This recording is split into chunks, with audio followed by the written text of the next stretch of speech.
Maya Rodriguez wiped down the sticky counter for the third time that morning, her worn sneakers squeaking against the diner's checkered floor. The golden spoon wasn't much to look at: cracked vinyl seats, fluorescent lights that buzzed like angry wasps, and a coffee machine that wheezed with every brew.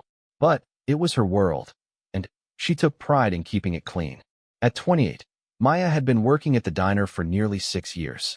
She knew every regular customer by name, remembered how they liked their eggs, and could predict who would order pie before they even sat down. The job didn't pay much, barely enough to cover rent on her tiny studio apartment and help with her mother's medical bills. But Maya never complained. She had learned early in life that complaining changed nothing. "Table 4 needs a refill," called out Betty, the other morning waitress. Betty had been at the Golden Spoon for 15 years and had the tired eyes to prove it.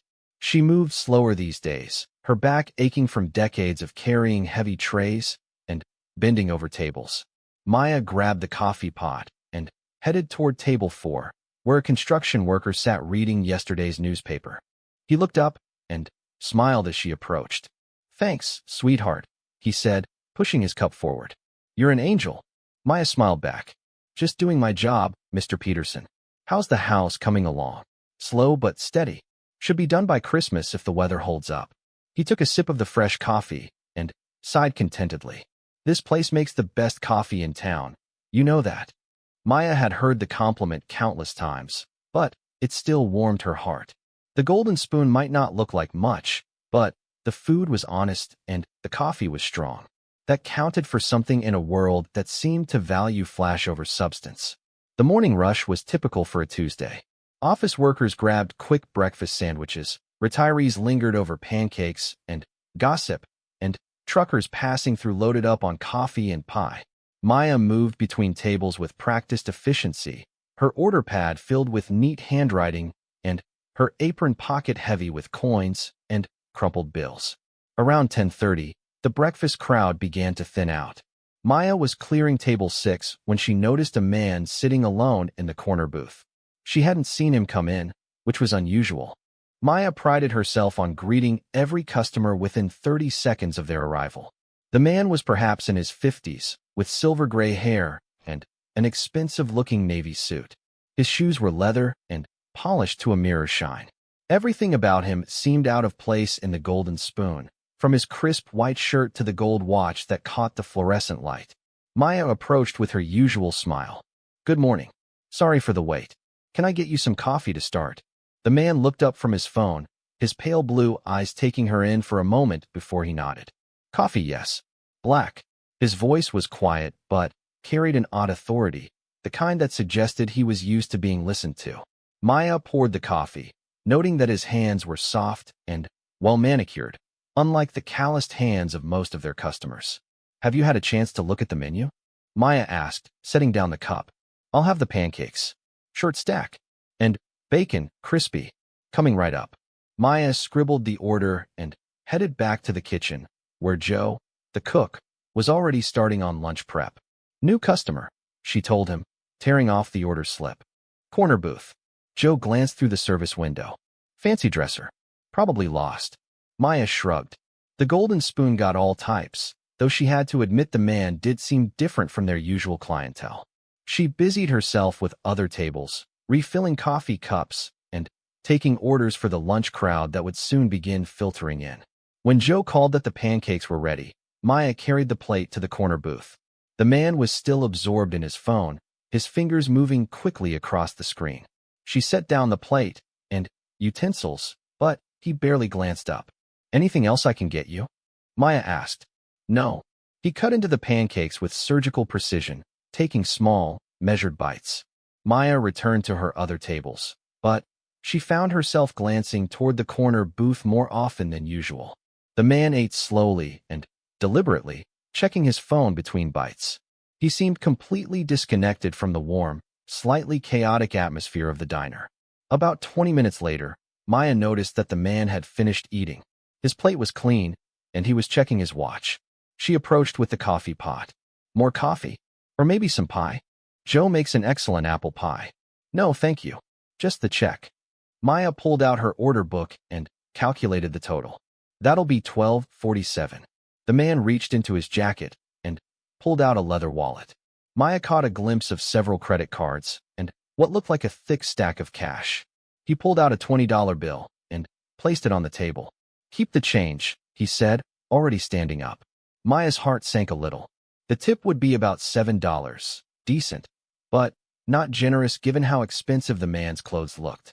Still, she kept her smile in place. "Thank you. Have a great day." The man nodded curtly and walked toward the door without another word. Maya watched him leave, noting the way other customers glanced at him as he passed.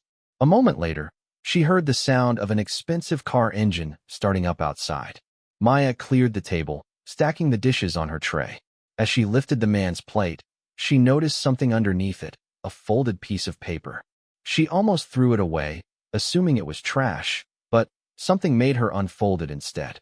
What she saw made her hands tremble. Written in neat handwriting were the words, "Your kindness reminds me why I started my first business. Thank you for treating everyone the same. Check your mailbox tomorrow. Richard Sterling." Maya's legs felt weak. Richard Sterling. She knew that name. Everyone in the city knew that name.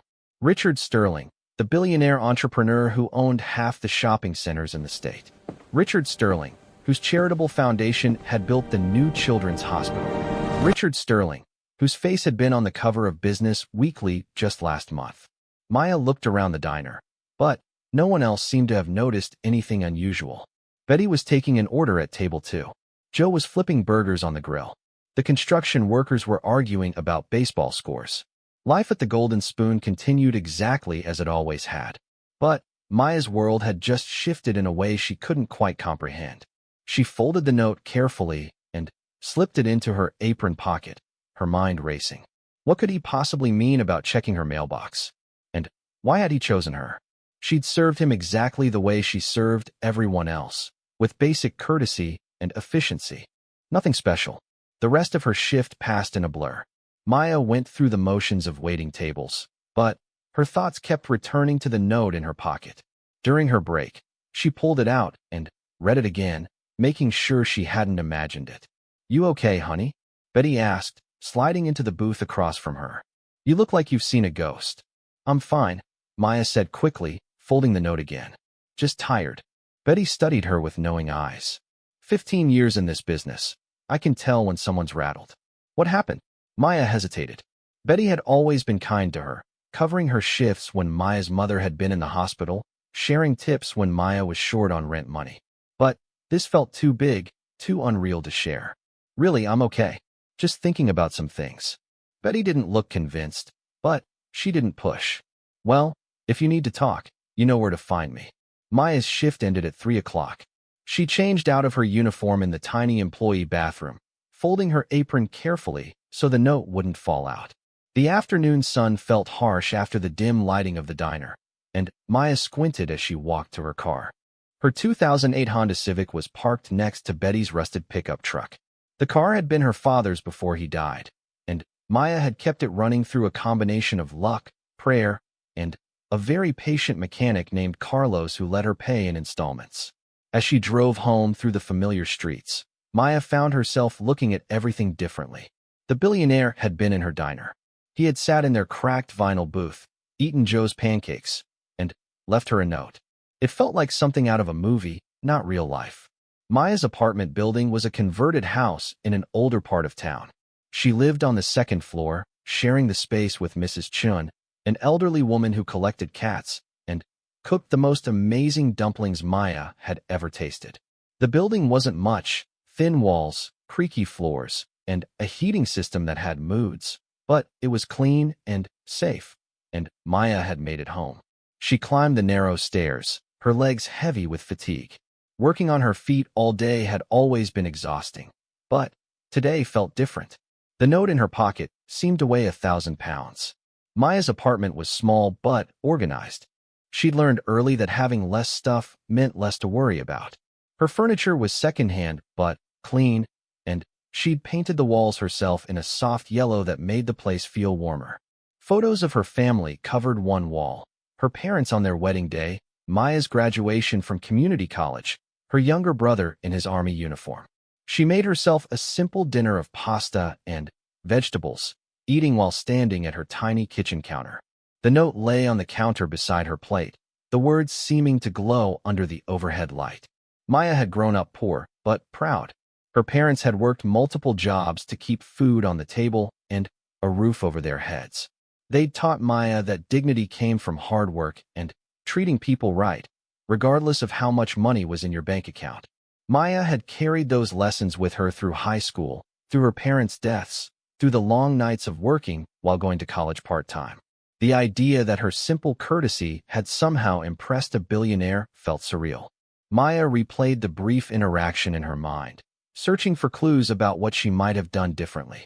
She'd served him the same way she served everyone else. She'd been polite, but not overly friendly. She hadn't recognized him or treated him like he was special. Maybe that was the point. Maya finished her dinner and washed the single plate and fork in her tiny sink. The evening stretched ahead of her, and she found herself unable to concentrate on anything.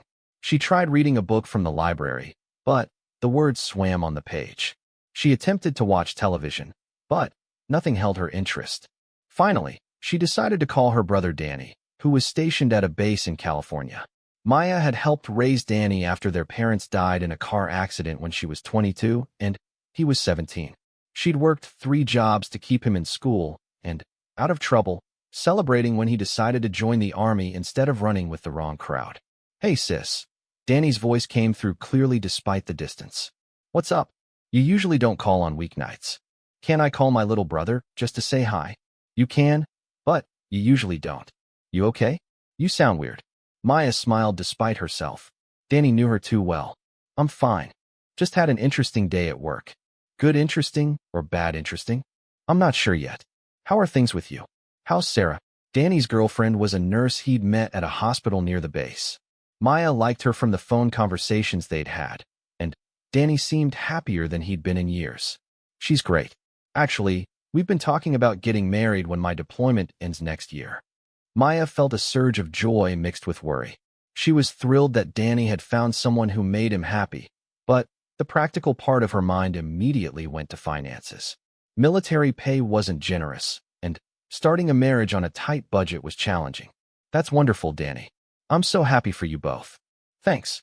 I know money might be tight at first, but we'll figure it out. Sarah's really good with budgets, and I've been saving most of my pay since there's not much to spend it on here." Maya felt a familiar pang of worry about money. She'd been supporting herself and helping Danny for so long that thinking about finances had become second nature. Even with Danny in the army, Maya still sent him care packages and small amounts of money when she could spare it. After they hung up, Maya sat in her small living room, the note still in her hand. Tomorrow she would check her mailbox, but tonight she was left with questions and a strange mixture of hope and disbelief. Maya had learned not to expect miracles. In her experience, good things came through hard work and patience, not mysterious notes from billionaires. But something about Richard Sterling's words stuck with her. He'd mentioned starting his first business and thanked her for treating everyone the same. Maya woke before her alarm, sunlight streaming through the thin curtains of her studio apartment. She'd slept fitfully, her dreams filled with golden envelopes and mysterious messages. The note from Richard Sterling felt like something she might have imagined, but when she checked her jewelry box, there it was, real paper with real handwriting. Her morning routine was automatic after years of practice. Shower, coffee, toast with peanut butter, and a quick check of the weather. Maya had learned to be efficient with her time, especially on days when she opened the diner at 6:30. But this morning, she found herself moving slower, her thoughts constantly drifting to the mailbox downstairs. The mailboxes for her building were in the narrow hallway next to the front door. Maya's was number 2B, and it rarely contained anything more exciting than utility bills and grocery store advertisements. She'd been living paycheck to paycheck for so long that important mail usually meant bad news. Overdue notices, insurance problems, or reminders about her mother's remaining medical debt. Maya forced herself to wait until after her morning coffee before checking. Whatever Richard Sterling might have sent, if he'd sent anything at all, could wait until she was fully awake and thinking clearly. At 6:15, Maya grabbed her keys and headed downstairs. Mrs. Chun was already in the hallway, collecting her mail and muttering in Cantonese about the electric bill. She looked up when Maya appeared. "You're early today, dear. Usually you run down at the last minute." "Couldn't sleep," Maya admitted, approaching her mailbox with hands that trembled slightly. Mrs. Chun nodded sympathetically. "Too much coffee. I tell my grandson the same thing. Coffee at night makes the mind too busy for sleep." Maya smiled and unlocked her mailbox.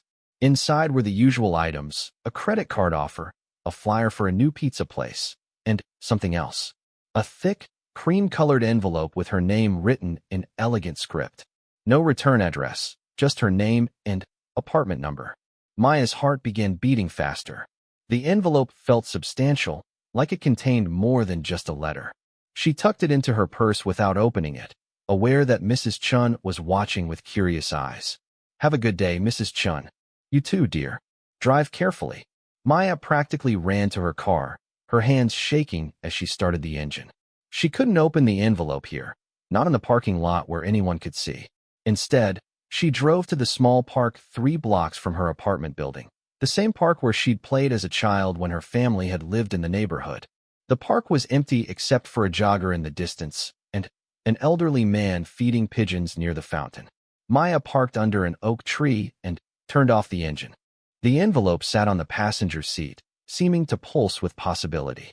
Maya took a deep breath and opened it carefully. Inside was a single sheet of paper wrapped around something else. She unfolded the paper first and read, "Dear Maya, yesterday, I had the pleasure of eating breakfast at your diner. I've been traveling around the state, visiting different businesses, and getting a sense of how people treat each other in their daily lives. It's been an educational experience, though not always an encouraging one. When I sat in your corner booth, I was tired and frustrated. I'd spent the previous day dealing with lawyers and accountants, people who smiled at me because of my money but showed their true nature when they thought I wasn't paying attention. I came to your diner expecting the same artificial courtesy I'd been receiving everywhere else. Instead, you treated me like any other customer. You were professional without being fake, efficient without being cold, and kind without expecting anything in return. You didn't recognize me, which I appreciated more than you might realize. For 30 minutes, I was just another person eating pancakes, not a billionaire or a business mogul or a potential donor. That experience reminded me of something I'd almost forgotten. 28 years ago, I started my first business with a loan from a bank and a used desk I bought at a garage sale. I was scared, ambitious, and completely out of my depth. But I had a vision of creating something that would matter, something that would make life better for people. Over the years, that vision sometimes got lost in board meetings and profit reports and expansion plans. Yesterday, watching you serve coffee to a construction worker with the same care you showed me, I remembered what I'd originally set out to do. I've spent considerable time thinking about how to thank you for that reminder. Money felt too simple, too impersonal for the gift you unknowingly gave me. Instead, I want to offer you an opportunity. Enclosed is a key to Safe Deposit Box 247 at First National Bank downtown.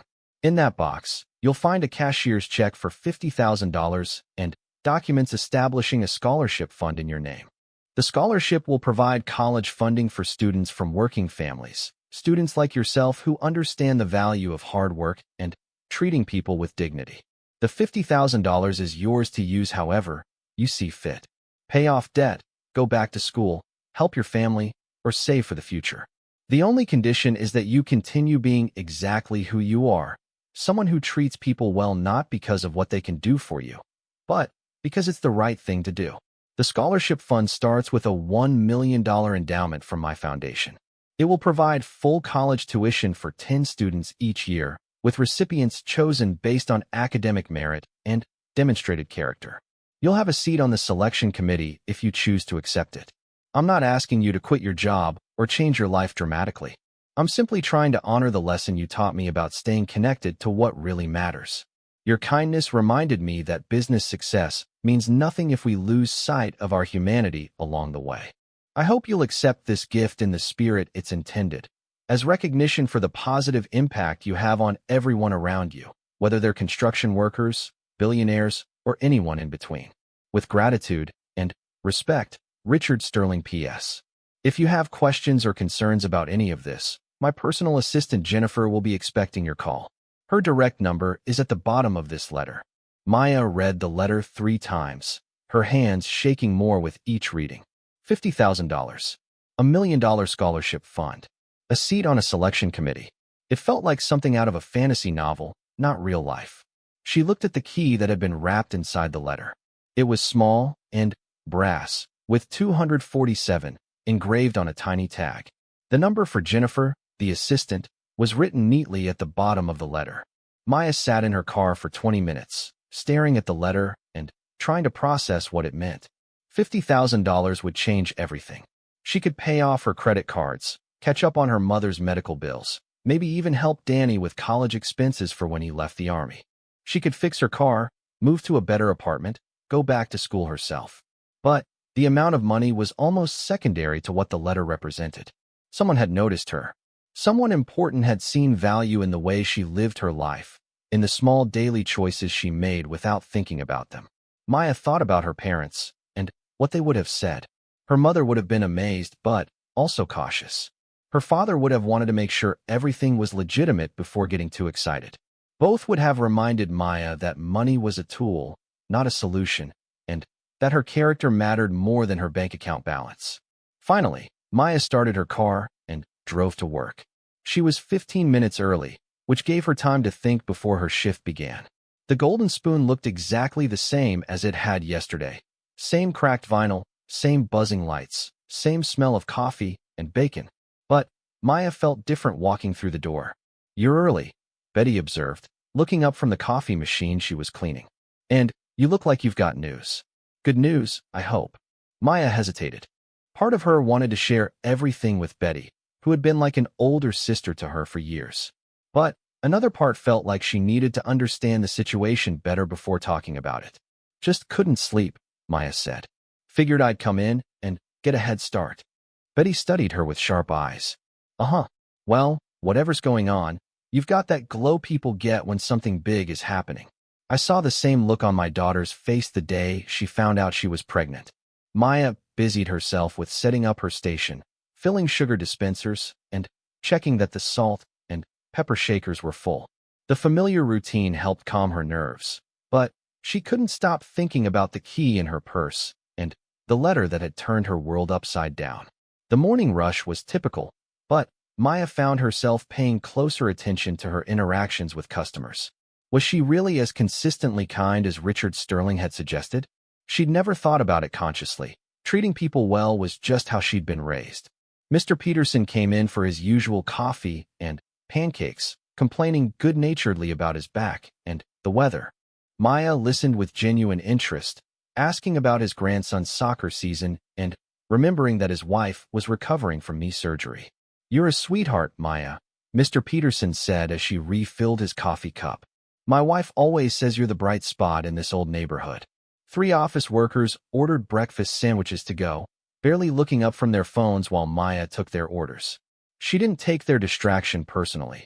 Everyone had bad mornings, and she'd learned long ago not to let other people's moods affect her own. An elderly woman named Mrs. Patterson came in around 10, as she did every Tuesday and Friday.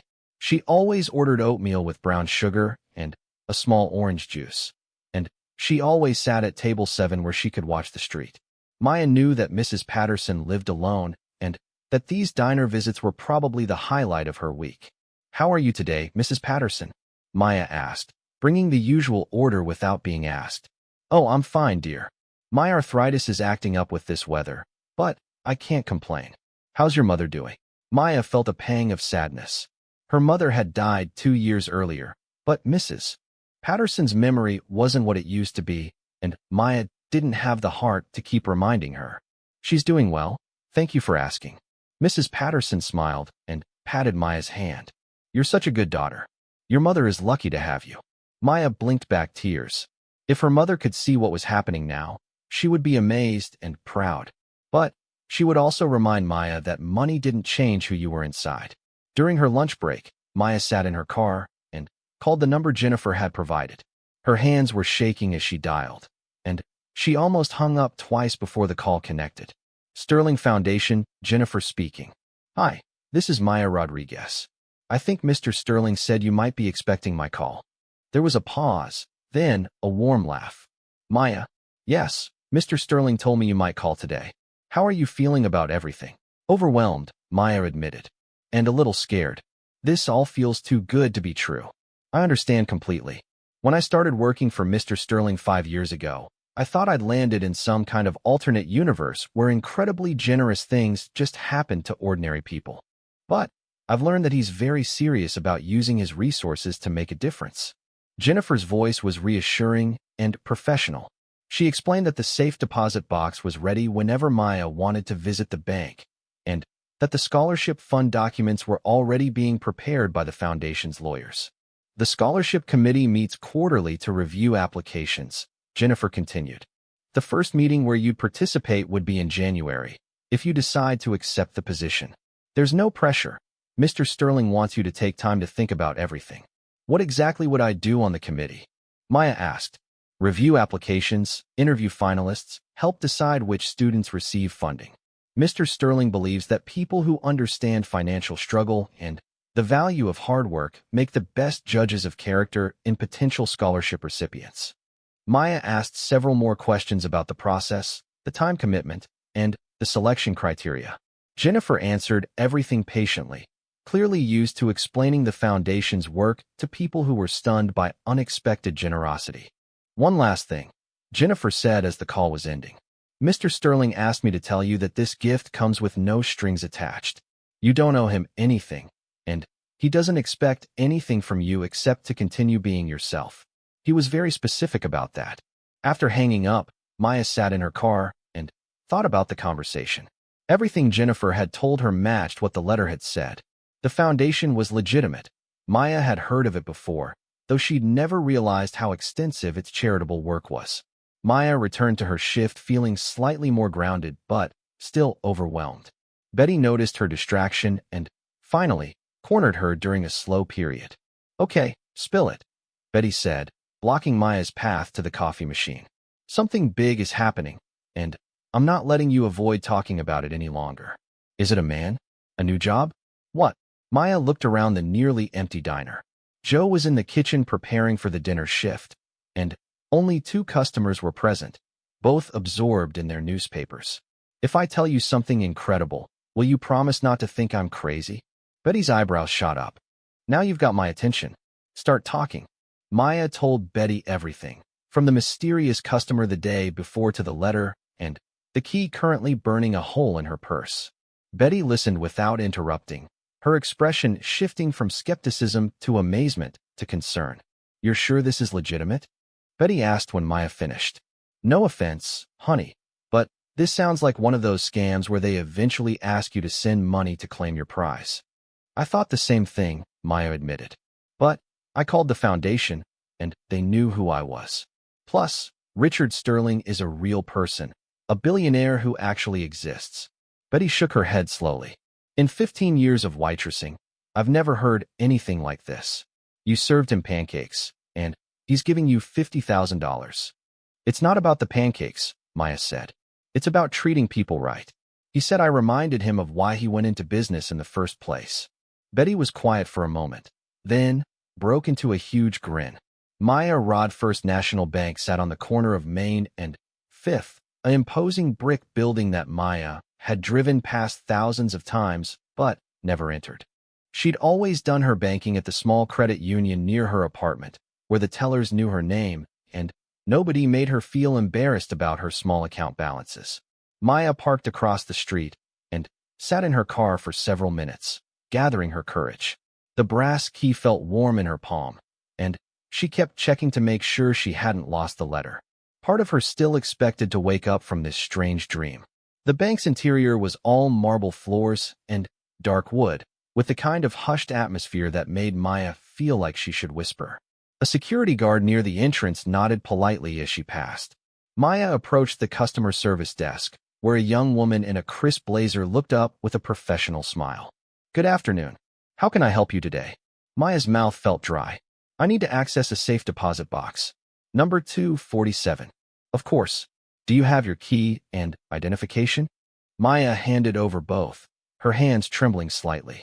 The woman, whose nameplate read Amanda Peterson, examined the key and Maya's driver's license with the thoroughness of someone who took her job seriously.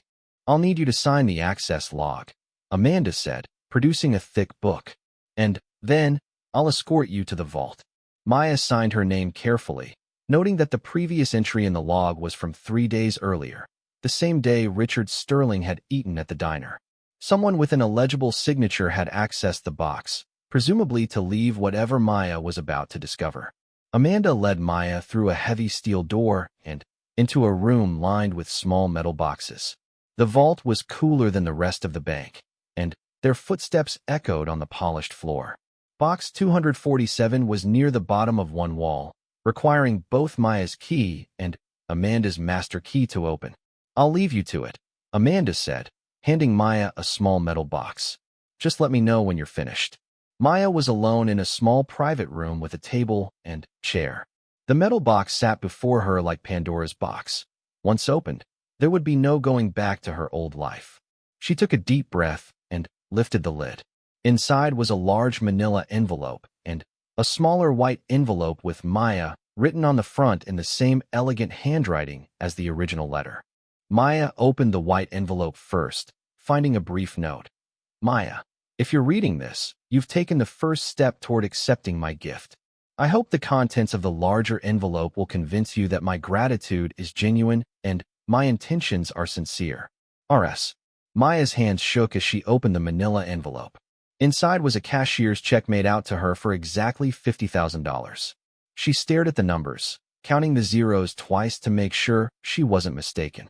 Below the check was a thick folder of legal documents, all bearing the letterhead of Sterling Foundation. Maya had never seen so many official papers with her name on them. There was a formal agreement establishing the Maya Rodriguez Scholarship Fund, complete with tax identification numbers and legal language she didn't fully understand. There was a letter from the foundation's board of directors welcoming her as a committee member. There was even a business card with her name and the title Scholarship Committee Member. At the bottom of the folder was an information packet about the 10 students who would be the first recipients of scholarships from her fund. Maya flipped through their applications, reading about young people from working families who dreamed of becoming teachers, nurses, engineers, and social workers. Their essays about overcoming challenges and their determination to give back to their communities brought tears to Maya's eyes. One application belonged to an 18-year-old named Marcus Williams, whose mother cleaned office buildings at night to support her 3 children. Marcus had maintained a 3.8 GPA while working part-time at a grocery store and volunteering at a local community center. His essay was about wanting to become a doctor so he could provide health care in underserved communities. Another was from Sofia Gutierrez, whose family had immigrated from Mexico when she was 8. Sofia had learned English by watching television and borrowing library books, eventually becoming valedictorian of her high school class. She wanted to study environmental science and help develop sustainable farming practices for small family farms. Maya read every application, amazed by the resilience and determination of these young people. They reminded her of herself at that age, full of dreams but lacking the financial resources to pursue them easily. The scholarship fund would literally change their lives, giving them opportunities they might otherwise never have. Maya carefully returned everything to the envelope and locked the box. Amanda was waiting outside the vault, still wearing her professional smile. "Everything in order?" "Yes," Maya managed. "Everything's perfect." Amanda walked her back to the main floor of the bank. Maya felt like she was floating, the envelope clutched tightly against her chest. She made it to her car before the full impact hit her. She was holding $50,000. In her hands was enough money to pay off every debt she had, fix her car, move to a better apartment, and still have enough left over for a substantial emergency fund. More than that, she was now part of something bigger, a scholarship fund that would help deserving students for years to come. Maya sat in her car and cried. She cried for her parents, who had worked so hard and deserved to see this moment. She cried for her younger self, who had struggled through community college while working full-time. She cried for Danny, who would finally be able to pursue his dreams without worrying about money. And She cried from pure gratitude for the kindness of a stranger who had seen something worthwhile in her simple act of serving breakfast with a smile. When the tears subsided, Maya called Danny. She needed to share this with someone who would understand the magnitude of what had happened. "Hey, sis." Danny's voice came through clearly despite the thousands of miles between them. "2 calls in 2 days? I'm starting to worry about you." "Danny, I need to tell you something incredible. You're not going to believe this." Maya told him everything, from Richard Sterling's visit to the contents of the safe deposit box. Danny listened without interrupting, though she could hear his sharp intake of breath when she mentioned the amount of money. "Maya, are you absolutely sure this is real? $50,000 doesn't just fall out of the sky. I'm holding the cashier's check right now. It's as real gets." There was a long pause. "Holy shit, Maya. Sorry for swearing, but holy shit." Maya laughed through fresh tears. "That's about how I feel too. What are you going to do with it?" Maya had been thinking about that question since opening the envelope. "First, I'm going to pay off Mom's medical debt. Then, I want to pay off my credit cards and fix my car. Maybe help you with some expenses when you get out of the army. Maya, you don't need to worry about me. This is your miracle. Use it for yourself. You're my family, Danny. Helping you is helping myself." They talked for another 20 minutes, with Danny expressing amazement and gratitude in equal measure. When they hung up, Maya felt more grounded than she had all day. Having Danny's support and perspective helped make everything feel more real and manageable. Maya's next call was to her landlord, Mr. Kowalski, a gruff but fair man who had let her slide on rent a few times when money was tight. She wanted to pay several months in advance and maybe discuss improvements to her apartment. "Maya, is everything all right? You don't usually call unless there's a problem." "Actually, Mr. Kowalski, everything is very right for once. I wanted to talk about paying my rent in advance and maybe making some improvements to the apartment." "Improvements? What kind of improvements?" Maya looked around her small studio, thinking about all the things she'd learned to live without. Maybe a new refrigerator? The current one barely keeps food cold. And possibly some fresh paint. Mr. Kowalski was quiet for a moment. "Maya, you've been a good tenant for 3 years. You keep the place clean, you don't cause problems, and you've always been honest with me about money troubles. If you want to make improvements, I'll split the cost with you." Maya felt another wave of emotion. Even in her financial struggles, she'd been surrounded by good people who treated her with fairness and respect. Richard Sterling hadn't just given her money. He'd helped her recognize how much kindness existed in her everyday life. That evening, Maya called her best friend from high school, Carmen, who now lived in Denver with her husband and 2 young children. Carmen had always been the practical one in their friendship, the person Maya turned to when she needed advice about money or major decisions. "Maya, what a nice surprise. How are things at the diner?" "Actually, Carmen, something amazing happened today. I need to run something by you." Maya told the story again, finding that it got easier each time she shared it. Carmen listened with her usual careful attention, asking pointed questions about the legitimacy of the foundation and the details of the scholarship fund. "This is incredible, Maya. I'm so happy for you. You deserve something wonderful after everything you've been through. I keep feeling like I should pinch myself. This morning I was worried about making my car payment. And tonight I'm holding a check for $50,000. What are you going to do about work?" Carmen asked. "Are you going to keep waitressing?" Maya hadn't really considered that question. The money was substantial, but it wasn't enough to retire on. More importantly, she enjoyed her work at the diner and felt a loyalty to Betty and the regular customers who had become like family. "I think I'll keep working, at least for now. The money gives me options, but it doesn't change who I am or what I enjoy doing." "That's very wise. And very you." Carmen offered to help Maya find a financial advisor to help manage the money properly. She also suggested that Maya take some time to really think through her options before making any major decisions. "This is a life-changing opportunity," Carmen said. "Make sure you change your life in ways that will make you happy, not just ways that seem practical." After dinner, Maya spread the scholarship applications across her kitchen table and read through them again. Each student represented a life that could be transformed by education and opportunity. Maya thought about her own college experience, juggling classes with work, staying up late to study after long shifts, choosing textbooks over groceries some months. These students wouldn't have to make those choices. They could focus on their studies, pursue internships, maybe even study abroad. Maya realized that being on the selection committee wasn't just an honor. It was a responsibility she took seriously. Maya's phone rang around 9 o'clock. The caller ID showed a number she didn't recognize, but something prompted her to answer. Hello, Maya Rodriguez. This is Jennifer from Sterling Foundation. I hope I'm not calling too late. Not at all. Is everything all right? 3 weeks after visiting the bank, Maya's life had settled into a new rhythm that still felt surreal. She had deposited the cashier's check, paid off her mother's remaining medical debt, and cleared all her credit cards. For the first time in years, Maya went to sleep without worrying about money and woke up without calculating which bills could wait another week. The changes were both dramatic and subtle. Maya still worked her regular shifts at the Golden Spoon, but now she could afford to be more generous with her time and attention. She no longer had to rush between tables thinking about tips and overtime hours. Instead, she found herself lingering for conversations with Mrs. Patterson and really listening when Mr. Peterson told stories about his grandchildren. Betty had noticed the change immediately. You're different, she told Maya during a quiet Tuesday afternoon. Calmer, like you're not carrying the weight of the world on your shoulders anymore. Maya had eventually told Betty the full story, swearing her to secrecy. Betty's reaction had been a mixture of joy, disbelief, and protective concern.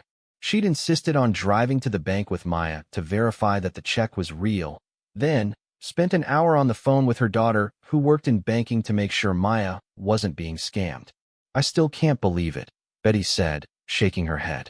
$50,000 for being nice to a customer. Makes me wonder if I should have been sweeter to that rude businessman who came in last month. Maya laughed. I don't think it works that way. He said it was about treating everyone the same, not about being extra nice to people who might be important. The scholarship fund had taken on a life of its own. Maya had received a formal invitation to the Sterling Foundation offices for a committee orientation meeting. The foundation occupied 3 floors of a gleaming downtown office building, with views of the city that made Maya feel like she was in a different world entirely. The other committee members were impressive: a retired teacher who had spent 40 years in inner-city schools, a successful businessman who had grown up in foster care, and a social worker who specialized in helping first-generation college students. Maya felt intimidated at first, wondering what she could contribute to such an accomplished group. Jennifer had introduced Maya to Richard Sterling himself during the orientation. In person, he was shorter than she'd expected and more soft-spoken, but he radiated the same quiet authority she remembered from the diner. He thanked her again for the reminder about what really mattered in life. The foundation has funded hundreds of scholarships over the years, he told Maya. But this is the first fund named for someone who demonstrated character without knowing they were being watched. That makes it special. Maya had also met the first 10 scholarship recipients. They were even more impressive in person than they had been on paper. Marcus, the young man who wanted to become a doctor, was already volunteering at a free clinic while taking pre-med courses. Sophia, the environmental science student, had started a recycling program at her high school that was being copied by schools across the district. You changed our lives, Sophia had told Maya during the reception. Not just with the money, but with the example you set. Mr. Sterling told us about how you treat everyone with respect, regardless of who they are. That's something we want to remember as we go through school and start our careers. Maya had been moved to tears by that conversation. She was beginning to understand that the scholarship fund was about more than financial assistance. It was about recognizing and encouraging character in young people who would go on to make a difference in the world. The practical changes in Maya's life were equally significant. She had bought a reliable used car to replace her aging Honda. Nothing fancy, but dependable enough that she no longer held her breath every time she started the engine. She'd moved to a larger apartment in the same neighborhood, a 1-bedroom place with actual closets and a kitchen where 2 people could stand at the same time. Mrs. Chen had helped her move, bringing homemade dumplings and practical advice about furniture placement. Money is good, the elderly woman had said, but don't let it change your heart. You're still the same kind girl who helps me carry groceries. Maya had taken Mrs. Chen's words to heart. She was determined not to let financial security change her fundamental character. She still worked full-time at the diner, still lived modestly, still treated every customer with the same courtesy and attention. But there were small indulgences she allowed herself. Maya bought books instead of borrowing them from the library. She could afford to eat fresh vegetables instead of relying on whatever was on sale. She sent care packages to Danny filled with things he actually wanted instead of just necessities. Danny had been amazed by the changes in their phone conversations. For years, their calls had been dominated by Maya's financial stress and her worry about his future. Now they talked about his relationship with Sarah, his plans for after the army, and his growing excitement about proposing marriage. "I want to do something special for Sarah," Danny had told Maya during their most recent call. "She deserves a real ring, not something cheap. I've been saving money, but—" "Danny, let me help," Maya had interrupted. "This money was meant to change our family's life, and you're my family. Maya, I can't let you pay for an engagement ring. That's too much. Not pay for it. Contribute to it. You save what you can, and I'll help with the rest. Sarah is going to be my sister-in-law. I want to be part of this." Maya had also been able to help other people in small ways that felt natural and appropriate. When she learned that Joe, the diner's cook, was struggling to pay for his daughter's school supplies, Maya anonymously left an envelope with $200 in his locker. When Mrs. Patterson mentioned that she couldn't afford her arthritis medication, Maya quietly paid the pharmacy bill. These acts of generosity felt right in a way that grand gestures wouldn't have. Maya understood that her gift from Richard Sterling wasn't meant to make her wealthy. It was meant to give her the freedom to be more generous herself. The scholarship committee work had become one of the most fulfilling parts of Maya's new life. Once a month, she met with the other committee members to review applications, conduct interviews, and make difficult decisions about who would receive funding. Maya found that her experience working with the public gave her unique insight into character and resilience. "You have a gift for seeing potential in people," the retired teacher had told Maya after a particularly challenging selection meeting. "Some of these kids have rough edges, but you can see past that to who they might become." Maya was reviewing scholarship applications one Thursday afternoon when her phone rang. The caller ID showed Jennifer's number. "Hi, Maya. I hope I'm not interrupting your day." "Not at all. I was just reading through some applications for the next round of scholarships. These students are incredible. They really are. Actually, that's part of why I'm calling. Mr. Sterling has been so pleased with your work on the committee that he wants to discuss expanding your role with the foundation." Maya felt a flutter of excitement mixed with apprehension. "What kind of expansion?" "He'd like to meet with you next week to talk about some new programs the foundation is considering. Programs that would benefit from your perspective and experience working with people from all walks of life." Maya agreed to the meeting, curiosity overriding her nervousness. Richard Sterling had already given her more than she could have imagined. What else could he possibly have in mind? The meeting was scheduled for the following Tuesday at Sterling's personal office, which occupied the top floor of the foundation building. Maya took extra care getting ready, wearing the nicest outfit she owned and arriving 10 minutes early. Richard Sterling's office was elegant, but not ostentatious, with floor-to-ceiling windows and furniture that looked comfortable rather than intimidating. Sterling himself was dressed casually in khakis and a button-down shirt, looking more like a college professor than a billionaire businessman. "Maya, thank you for coming. How are you adjusting to everything?" "It's been wonderful and overwhelming in equal measure," Maya admitted. "The scholarship work has been especially meaningful." "I'm glad to hear that. Jennifer tells me you have real insight into identifying character and potential in young people." Sterling gestured for Maya to sit in one of the comfortable chairs near the window. "I wanted to talk to you about an idea I've been developing. The scholarship fund has been so successful that I'm considering expanding it, but in a different direction." Sterling explained his vision for a new program that would provide microgrants to working adults who wanted to improve their skills or change careers. Unlike traditional scholarships that focused on recent high school graduates, this program would help people like single mothers who wanted to become nurses, military veterans transitioning to civilian careers, or restaurant workers who dreamed of opening their own businesses. The grants wouldn't be huge, $5,000 to $10,000 typically, but they would provide seed money for people to take classes, buy equipment, or cover expenses while they transition to new careers. Maya was immediately intrigued. She thought about her coworkers at the diner, many of whom had dreams beyond food service but lacked the resources to pursue them. Betty had always talked about wanting to become a nurse, but couldn't afford to quit work long enough to go through training. "It sounds amazing," Maya said. "But what would my role be?" "I'd like you to head the program," Sterling said simply. "You understand what it's like to have dreams limited by financial constraints. You also have a proven ability to recognize character and potential in people. Most importantly, you know how to treat everyone with dignity and respect, regardless of their circumstances." Maya felt dizzy. "Head the program?" "Mr. Sterling, I don't have any experience running programs or managing budgets, or—" "You'd have plenty of support," Sterling interrupted gently. "Jennifer would help with administration, we'd hire staff as the program grows, and I'd be available for guidance. But I want someone with your perspective and values setting the tone." Sterling outlined the compensation for the position, a salary that was more than Maya had ever imagined earning, plus benefits and a budget for the program that seemed impossibly generous. "I don't need an answer today," Sterling said. "Take time to think about it. Talk to people you trust. This would be a big change, but I believe you're exactly the right person for this work." Maya left the meeting with her head spinning. The offer represented an opportunity to help hundreds of people achieve their dreams, but it also meant leaving the familiar world of the Golden Spoon for something completely unknown. That evening, Maya called Carmen to discuss the offer. Her friend listened thoughtfully to the details before offering her perspective. "Maya, this is incredible.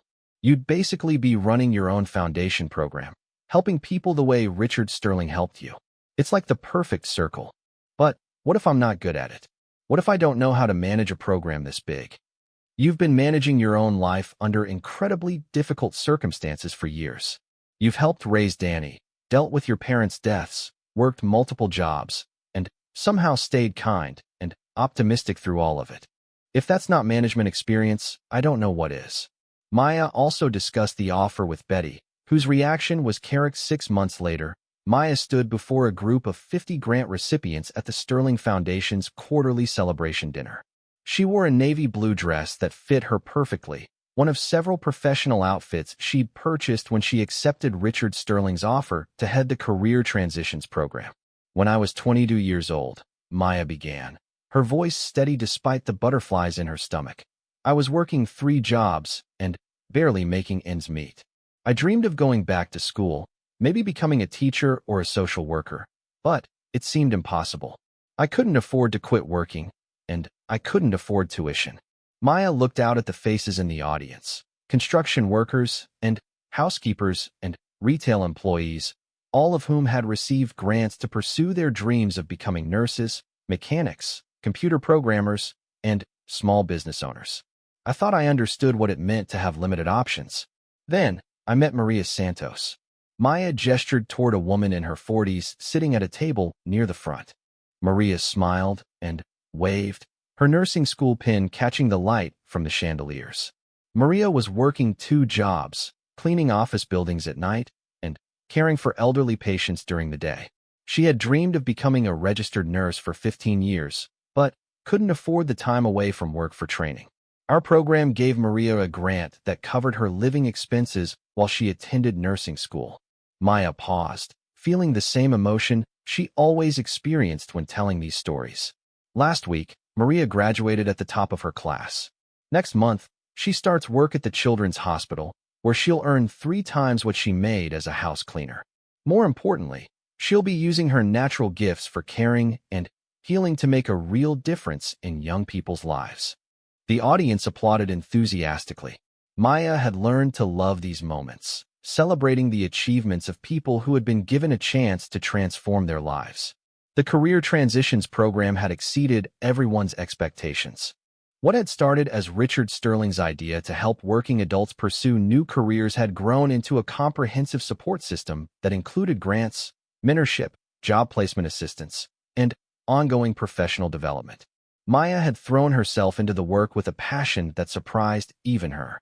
She'd hired a team of counselors and career specialists, partnered with local colleges and trade schools, and developed relationships with employers who were eager to hire program graduates. The numbers were impressive. over 200 grants awarded, an 85% completion rate for training programs, and an average salary increase of 60% for graduates. But Maya was most proud of the individual stories. The single mother who became a certified electrician, the military veteran who started his own landscaping business, the restaurant worker who became a medical technician. The thing I've learned, Maya continued her speech, is that talent and determination exist everywhere. What's often missing is opportunity and support. This program doesn't create ambition. It removes the barriers that prevent ambition from becoming reality. After the dinner, Maya mingled with grant recipients and their families, hearing updates on their progress and learning about their goals. These conversations were her favorite part of the job, reminding her why the work mattered so much. Richard Sterling approached as the evening was winding down. He looked pleased and relaxed, clearly enjoying the celebration of the program's success. Another excellent event, he told Maya. I love seeing the families here, seeing how these career changes affect entire households and communities. That's been one of the unexpected benefits, Maya agreed. When someone increases their earning potential and job satisfaction, it ripples out to affect their children, their spouse, their neighbors. We're not just changing individual lives, we're strengthening whole communities. Sterling nodded thoughtfully. That's actually something I wanted to discuss with you. Walk with me. They moved to a quiet corner of the reception hall, away from the conversations and laughter of the celebration. Maya, you've exceeded every expectation I had when I offered you this position. The program is successful beyond what I dared hope, and you've shown remarkable leadership and vision. Maya felt a familiar flutter of nervousness whenever Sterling spoke so seriously. Thank you. I love this work more than I ever thought possible. That's obvious in everything you do, which is why I want to talk to you about the future. I'm not getting any younger, and I've been thinking more seriously about the Foundation's long-term leadership. Maya's heart began beating faster. She had a feeling she knew where this conversation was heading, and it both thrilled and terrified her. I'm considering establishing you as the Foundation's next director. Not immediately. I'm not ready to retire yet, but I want to start grooming you for increased responsibility and leadership. Maya sat down heavily in a nearby chair. Mr. Sterling, I'm honored beyond words, but I don't know if I'm qualified to run an entire foundation. The scholarship program, the grants program, the community development projects, it's enormous. You're right, it is enormous. But you've demonstrated exactly the qualities I think are essential for foundation leadership. You understand what it means to struggle financially. You can relate to people from all backgrounds. You make decisions based on character and potential rather than just credentials. And, most importantly, you've never forgotten that this work is about serving others, not building your own importance. Sterling sat down across from her, his expression earnest and encouraging. I didn't start this foundation to create a monument to myself. I started it because I believe that successful people have an obligation to help others succeed. You've shown that you share that belief and that you can translate it into effective action. Maya thought about the journey that had brought her to this moment. Less than a year ago, she'd been a waitress worried about paying her rent. Now she was being offered the chance to lead an organization that distributed millions of dollars annually to help people improve their lives. What would this mean practically? Maya asked. Gradually increased responsibility over the next 2 years. You'd start overseeing all our education and career programs, then eventually take on the community development and grant-making functions. I'd remain as chairman of the board, but you'd handle day-to-day operations and strategic planning. Sterling outlined a compensation package that took Maya's breath away. The salary alone was more than many people earned in several years, but it also included benefits, retirement contributions, and performance bonuses tied to the foundation's impact metrics. I don't need an answer tonight, Sterling said. Take time to think about it, talk to people you trust, and consider what kind of future you want to build for yourself. Maya spent the drive home thinking about the offer and what it would mean for her life. She'd come so far from the struggling waitress who had worried about making ends meet, but in many ways she still felt like the same person, someone who wanted to help others and make a positive difference in the world. The next morning, Maya visited the Golden Spoon for the first time in several months. Betty was behind the counter, her gray hair pulled back in the same practical bun she'd worn for years. The older woman's face lit up when she saw Maya walk through the door. "Look what the cat dragged in. How's our famous foundation director doing?" Maya hugged Betty tightly, feeling the same warmth and comfort she'd always found at the diner. "I'm good, really good, but I wanted to talk to you about something." They sat in Maya's old corner booth, the same one where Richard Sterling had left his life-changing note. Betty poured coffee for both of them, and Maya told her about Sterling's offer to eventually lead the foundation. "Maya Rodriguez, foundation director," Betty mused. "Has a nice ring to it. Your parents would be so proud they'd probably burst. I keep thinking about whether I'm qualified for something this big." Betty gave her a look that was both fond and exasperated. "Honey, you've been taking care of people your whole life. You raised your brother after your parents died. You worked 3 jobs and still found time to check on elderly neighbors. You've built a program that's changed hundreds of lives. If that doesn't qualify you to help people on a larger scale, I don't know what would." Maya also called Danny, who was now engaged to Sarah and preparing to leave the army in 6 months. His reaction was enthusiastic and characteristically direct. "Maya, this is incredible. Do you realize how many people you'll be able to help as foundation director? You could change thousands of lives. I'm scared I'll mess it up. This is so much responsibility. You've been handling huge responsibility since you were 22. The only difference is that now you have resources to match your heart." Maya spent several days considering the offer, talking to mentors at the foundation and researching what foundation leadership typically involved.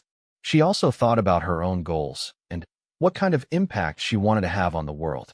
The decision crystallized during a visit to one of the program's partner colleges, where she met with a group of students who were pursuing degrees thanks to Career Transitions Program grants.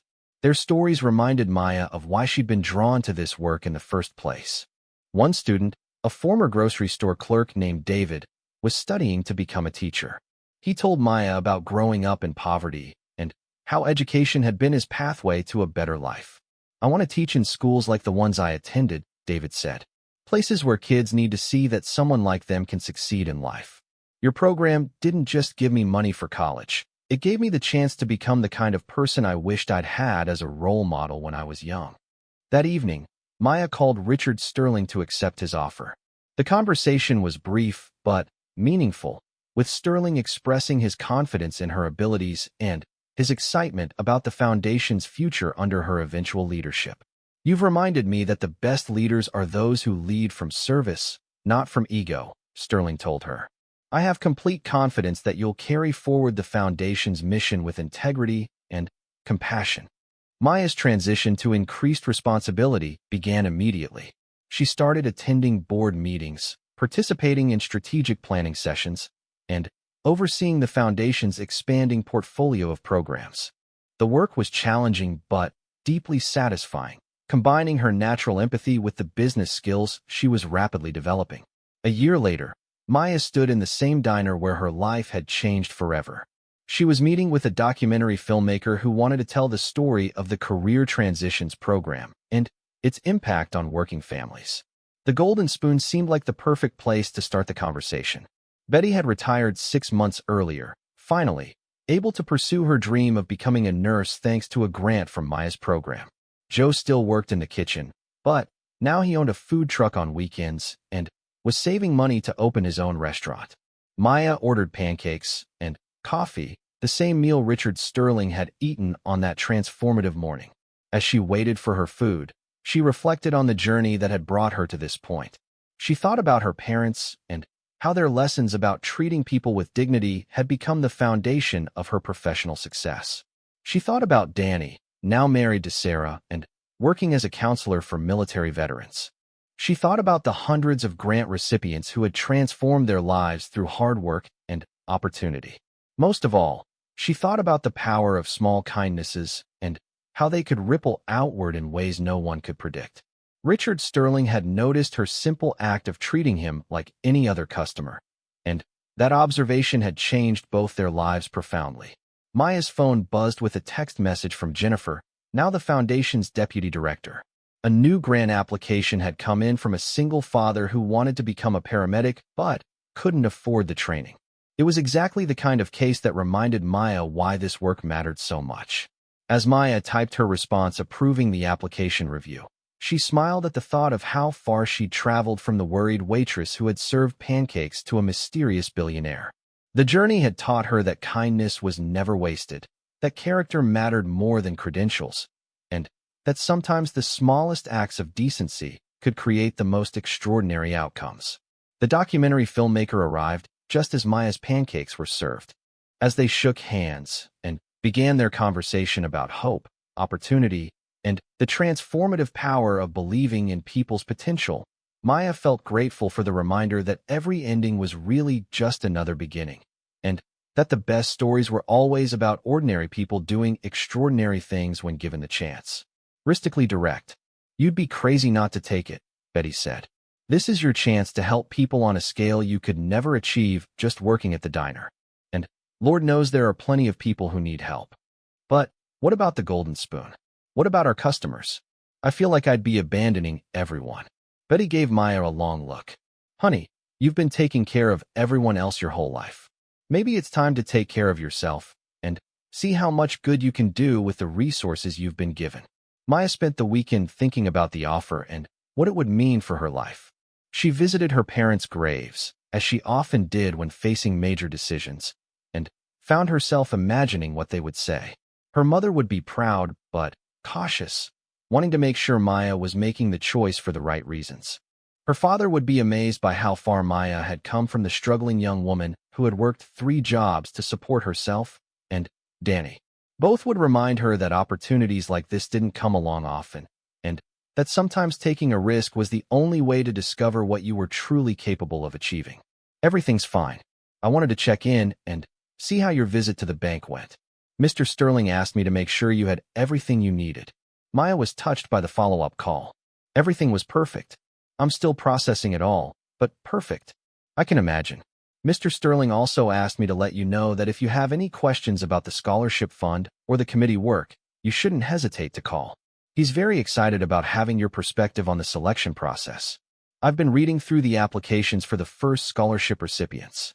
These students are incredible. They really are. Mr. Sterling believes that academic achievement combined with personal character is the best predictor of future success and contribution to society. He thinks you'll bring valuable insight to identifying those qualities in applicants." Jennifer also mentioned that the foundation would be hosting a reception in January for scholarship committee members and the first group of recipients. It would be Maya's first official function as a committee member, and the thought both excited and intimidated her. "One more thing," Jennifer added. "Mr. Sterling wanted me to tell you that this is just the beginning. The foundation has several other programs that might interest you as you become more involved. He believes in growing relationships with people who share his values." After hanging up, Maya felt a deep sense of responsibility settling over her. This wasn't just about her receiving unexpected generosity. She was now part of an organization dedicated to helping others. The scholarship fund bearing her name would outlast her own lifetime, providing opportunities for students for decades to come. Maya thought about her parents and how proud they would be. They had raised her to believe that success wasn't measured by how much money you accumulated, but by how much good you did in the world. Through an incredible stroke of luck and the kindness of a stranger, Maya was now in a position to do substantial good. She fell asleep that night with the scholarship application still spread across her kitchen table and a sense of purpose she had never felt before. Her life had changed in ways she was only beginning to understand, but she was ready for whatever came next. "Riguez, you just won the kindness lottery. Do you realize how amazing this is? Not just the money, though God knows you deserve some good luck, but the fact that someone with that much power actually noticed how good you are at your job." Maya felt tears threatening. "I keep thinking I'm going to wake up, and this will all be a dream." Well, pinch yourself, because you're wide awake, and your life just changed forever. The rest of Maya's shift passed quickly. Word somehow got around the diner that Maya had received good news, though not the specifics, and several customers commented that she seemed especially happy. Mr. Peterson joked that she must have a hot date, while Mrs. Patterson patted her hand and said she looked radiant. When Maya's shift ended at 3, she made a decision. She was going to the bank to see the safe deposit box. Whether this was real or some elaborate hoax, she needed to know for certain. Maya thought about the morning's customers. Mr. Peterson, the construction worker who always called her an angel. The office workers who were polite but distracted. The truckers who told jokes and left decent tips. The retirees who lingered over coffee and shared stories about their grandchildren. Maya treated them all with the same basic respect, the same efficient service, the same genuine smile. It had never occurred to her to do otherwise. As Maya prepared for bed, she found herself thinking about her parents. They would have been amazed by the day's events, but they also would have reminded her to stay grounded. Her mother had always said that character was revealed in small moments, when no one important was watching. Maya folded the note carefully and placed it in her jewelry box, next to the simple gold cross her mother had given her for her confirmation. Tomorrow would bring answers, but tonight was for questions and the strange, electric feeling that her life might be about to change in ways she couldn't imagine.